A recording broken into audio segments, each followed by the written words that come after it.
സംസ്ഥാനത്തെ higher secondary പരീക്ഷാ ഫലം പ്രഖ്യാപിച്ചു. 77.81% വിജയം. വിദ്യാഭ്യാസ മന്ത്രി വി ശിവൻകുട്ടിയാണ് ഫലം പ്രഖ്യാപിച്ചത്. വൈകിട്ട് 3:30 മുതൽ വിവിധ വെബ്സൈറ്റുകളിലൂടെയും മൊബൈൽ ആപ്ലിക്കേഷനിലൂടെയും പരീക്ഷാ ഫലങ്ങൾ പ്രസിദ്ധീകരിച്ചിട്ടുണ്ട്. റെഗുലർ വിഭാഗത്തിൽ 2002 സ്കൂളുകളിൽ നിന്നായി 3,70,642 പേരാണ് പരീക്ഷ എഴുതിയത്. ഇതിൽ 2,88,394 പേരാണ് ഉപരിപഠനത്തിന് യോഗ്യത നേടിയത്. കഴിഞ്ഞ വർഷം 78.69% വിജയം.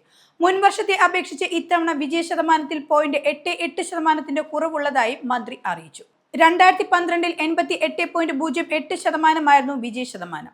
ഇതായിരുന്നു ഇതുവരെയുള്ള ഏറ്റവും ഉയർന്ന വിജയ ശതമാനം. റെഗുലർ വിഭാഗത്തിൽ 1,79,952 ആൺകുട്ടികളാണ് പരീക്ഷ എഴുതിയത്. ഇതിൽ 1,23,160 വിദ്യാർത്ഥികൾ വിജയിച്ചു. 68.44% ആൺകുട്ടികളുടെ വിജയ ശതമാനം. 1,96,690 പെൺകുട്ടികളാണ് പരീക്ഷ എഴുതിയത്. ഇതിൽ 1,65,234 വിദ്യാർത്ഥികളും പരീക്ഷ പാസ്സായി.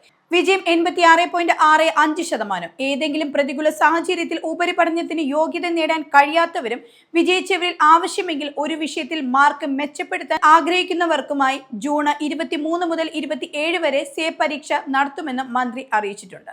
പരീക്ഷാ ഫലങ്ങൾ പ്രസിദ്ധീകരിക്കുന്ന വെബ്സൈറ്റുകൾ ഇതാണ്: www.results.hsc.kerala.gov.in, www.prd.kerala.gov.in, results.digilocker.gov.in, www.results.kai.kerala.gov.in തുടങ്ങിയ വെബ്സൈറ്റുകളിലൂടെ ഫലം അറിയാൻ സാധിക്കും. മൊബൈൽ ആപ്പുകളിലും ഫലം അറിയാവുന്നതാണ്.